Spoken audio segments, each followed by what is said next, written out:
Hello, in front of me I've got Nokia C21 Plus. In this video I'll show you how to access File Manager. In the beginning, let's go to App Drawer and search for Files app.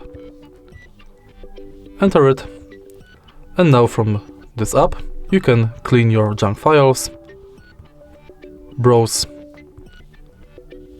downloads, images, videos, audio documents and other, and also apps, and you can go also to internal storage of your smartphone, where you can browse every folder it has. Next you can manage nearby share, and from the menu you can go to bin, settings and help and feedback. And that's basically it.